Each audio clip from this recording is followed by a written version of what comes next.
Hi friends, welcome to public news 9. కొత్త కేంద్ర ప్రభుత్వం కొలువుదీరింది. మూడోసారి వరుసగా ప్రధానమంత్రిగా ప్రమాణ స్వీకారం చేసి నరేంద్ర మోడీ చరిత్ర సృష్టించారు. మొత్తం 70 మందికి పైగా మంత్రులు ప్రమాణ స్వీకారం చేశారు. ఆంధ్రప్రదేశ్ నుంచి 3 మంత్రులు, తెలంగాణ నుంచి 2 మంత్రులు ప్రమాణ స్వీకారం చేశారు. అయితే ప్రస్తుతం ఈ దఫా లోక్సభకు నేతృత్వం వహించే, సభలో నాయకత్వం వహించే స్పీకర్ పాత్రను ఎవరు పోషించబోతున్నారు, ఎన్డీఏలో ఏ పార్టీకి స్పీకర్ పదవిని కేటాయించబోతున్నారు అన్నటువంటి చర్చ సర్వత్రా, మరి ముఖ్యంగా రాజకీయ వర్గాల దేశవ్యాప్తంగా జరుగుతోంది. ప్రస్తుతం ఈ ఎన్నికల్లో ఎన్డీఏకి పూర్తిగా, అంటే ఎన్డీఏలో ప్రధాన పక్షమైనటువంటి బీజేపీకి పూర్తిగా మెజార్టీ రాని కారణంగా అటు 16 సీట్లు గెలిచినటువంటి చంద్రబాబు టీడీపీ కావచ్చు, 12 సీట్లు గెలిచినటువంటి నితీష్ కుమార్ జేడీయూ కావచ్చు, వారి సహకారంతో కేంద్ర ప్రభుత్వం స్థాపించింది ఈరోజు ఎన్డీఏ. ప్రధాని నరేంద్ర మోడీ మూడోసారి ప్రమాణ స్వీకారం చేయగలిగారు ప్రధానమంత్రిగా. అయితే స్పీకర్ పదవి తమకే కావాలి అని ఇటు టీడీపీ అటు జేడీయూ కూడా కోరుతున్నట్టు వార్తలు వినిపిస్తున్నటువంటి పరిస్థితి.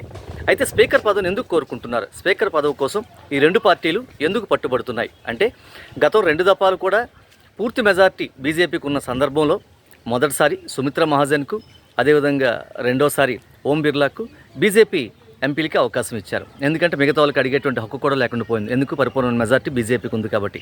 ప్రస్తుతం ఎన్డీఏ పక్షాలపై ఆధారపడి ప్రస్తుతం ఎన్డీఏ ప్రభుత్వం, బీజేపీ ప్రస్తుతం తన మనుగడ కొనసాగిస్తున్నటువంటి పరిస్థితి. ఈ సందర్భంగా అవకాశం ఉన్నప్పుడే తాము కమాండ్ చేసి డిమాండ్ చేసే పరిస్థితులు ఉన్నామని గ్రహించినటువంటి టీడీపీ కావచ్చు, జేడీయూ కావచ్చు స్పీకర్ పదవి కావాలనుకుంటున్నారు. ఎందుకంటే స్పీకర్ పదవి ఒక ఇన్సూరెన్స్ లాంటిది, మరి ముఖ్యంగా కూటమిలో ఉన్నప్పుడు. ఎందుకంటే స్పీకర్ పదవి ఉంటే కావాల్సిన పనులన్నీ చేసుకోవచ్చు. ఎందుకంటే స్పీకర్కి ముఖ్యంగా అనర్హత వేటుకు సంబంధించినటువంటి కొన్ని విషయాల్లో విశేషమైన అధికారాలు ఉంటాయి. అది రాజ్యాంగం కల్పించిన అధికారాలు కొన్ని సందర్భాల్లో కోర్టుకు వెళ్ళినా సరే ఆ అధికారాలను ప్రశ్నించే పరిస్థితి కనబడదు. అందుకే స్పీకర్కి చాలా విలువ ఉంటుంది. అది అసెంబ్లీ స్పీకర్ కావచ్చు, ఇప్పుడు మరీ ముఖ్యంగా లోక్సభ స్పీకర్ కావచ్చు. దీనికోసం ఎంతగానో తాపత్రపడుతున్నాయి అటు టీడీపీ ఇటు జేడీయూ. అయితే ఈ స్పీకర్ పదవిని బీజేపీ వారికి ఇస్తుందా అన్నది $1 మిలియన్ ప్రశ్న. ఎందుకంటే ఒకవేళ స్పీకర్ పదవిని వాళ్ళకి ఇచ్చినట్లయితే తమ పిలకను వాళ్ళ చేతిలో పెట్టినట్లే అన్న విషయం బీజేపీకి స్పష్టంగా తెలుసు. ఎందుకంటే సంకీర్ణ ప్రభుత్వం, పూర్తి మెజార్టీ లేదు కాబట్టి లోక్సభలో ఎప్పుడు ఏదైనా జరిగే అవకాశం ఉంటుంది. ఆ సందర్భంలో స్పీకర్ పాత్రే కీలకం కానుంది. కాబట్టి స్పీకర్ పదవిని వదులుకునేందుకు బీజేపీ సిద్ధంగా లేదన్న విషయం తెలుస్తుంది. అయితే ఎటువంటి పరిస్థితులైనా సరే ఒత్తిడి తెచ్చైనా సరే స్పీకర్ పదవిని తీసుకోవాలని టీడీపీ జేడీయూ భావిస్తున్నాయి. అయితే చాలా ఏ నిర్ణయం తీసుకున్నా కఠినంగా తీసుకుంటారు, ఎవరికి తలగ్గురు అన్నటువంటి పేరున్నటువంటి అటు ప్రధాని నరేంద్ర మోడీ గారు కావచ్చు, హోంమంత్రి అమిత్ షా కావచ్చు, వాళ్ళ ఒత్తిడికి తలొగ్గుతారా అన్నది నిజంగా ఒక 2-3 రోజుల్లోనే మనకి స్పష్టత వస్తుంది. అయితే మొదటి సమావేశం జరగకముందే ప్రోటం స్పీకర్ను రాష్ట్రపతి నియమిస్తారు. వాళ్ళే ప్రమాణ స్వీకారాలు లోక్సభ సభ్యుల చేత చేయిస్తారు.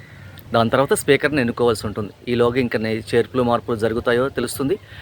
ఇప్పుడు బీజేపీ తమ భవితవ్యాన్ని జేడీయూ టీడీపీ చేతిలో పెట్టబోతుందా, లేదా ఎప్పుడు ఏదైనా జరిగే అవకాశం ఉంటుంది కాబట్టి స్పీకర్ను తన దగ్గరే అట్టు పెట్టుకునే రాజకీయ చాణక్యాన్ని ప్రదర్శిస్తుందా అన్నది ఒక 2-3 రోజులు స్పష్టత వచ్చే అవకాశం ఉంటుంది. Thank you.